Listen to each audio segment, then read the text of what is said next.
বিসমিল্লাহির রহমানির রহিম।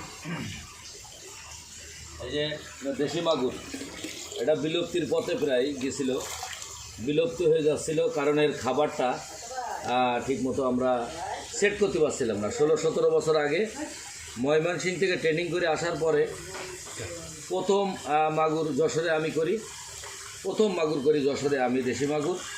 আমার এই পোনা কিনেছিল ফারুক, এখন খুব বড় হ্যাচারি মালিক। সে ক্যাটফিশের হ্যাচারিও আছে, কার্পের হ্যাচারিও আছে।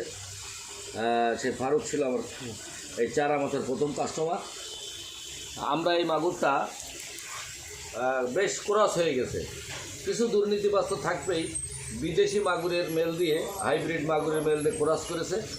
সেই জাতটাকে আমরা ঠিক করার জন্যে ন্যাচারাল ওয়ের থেকে মাগুর কিনে নিয়ে এসে আমি ডিম করে, বিশেষ করে আমার মাগুর দেয় নিতাই একজন বিল থেকে, চেঙ্গুটে বিল থেকে মাগুর ধরে নিতাই প্রায় 30 কেজি 40 কেজি করে ব্রুট প্রতি বছর দেয়।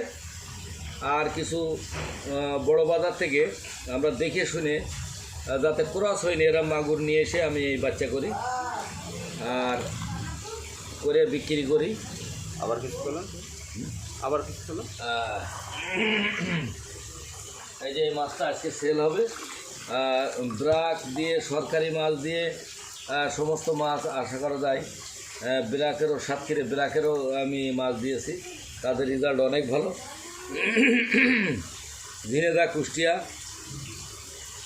একক চাষের রেজাল্ট খুব একটা ভালো না হলেও এখন মানুষ ঘেরের ভিতরে কার্পের সাথে চাষটা খুবই ভালো, পাঙাশের সাথে এই দেশি মাগুরের চাষটা খুবই ভালো। আপনারা লুলু ফিশ হ্যাচারি ইচ্ছা করলে আপনারা অর্ডার দিলে, আমরা অনলাইনে মাছ বেশি, অর্ডার দিলে আমরা আপনার ঠিকানায় স্বচ্ছভাবে পৌঁছায় দেবো। Lulu fish hatchery, organizing secretary, Jessore জেলা হ্যাচারি মালিক সমিতির অর্গানাইজিং সেক্রেটারি আমি ওয়াইদুল্লাহ লুলু। এই দীর্ঘদিন ধরে এই দেশি মাগুরের পোনা করে বিভিন্ন মাছ চাষিদের পুকুরে আমি এই ধানি দেই। তারা এই ধানি চারা পোনায় রূপান্তরিত করার পরে আমি সেখান থেকে নিয়ে আমি এটা বিভিন্ন জায়গায় সাপ্লাই দিই। বিভিন্ন জনের এই মাছ আমি দেই। তার মধ্যে আব্দুল সামাদ টগর আছে, ওবায়দুল হক, তাদেরকে আমি এসে এই মাছের পোনা বানায়, কাজীপুরীর মনু ভাই, এদেরকে আমি এইসব মাছ দিয়েছি। তারা প্রোডাকশান করার পরে আমি এই মাছ ধরে আমি এটা সারা বাংলাদেশে সাপ্লাই করি লুলু ফিশ হ্যাচারি। ধন্যবাদ।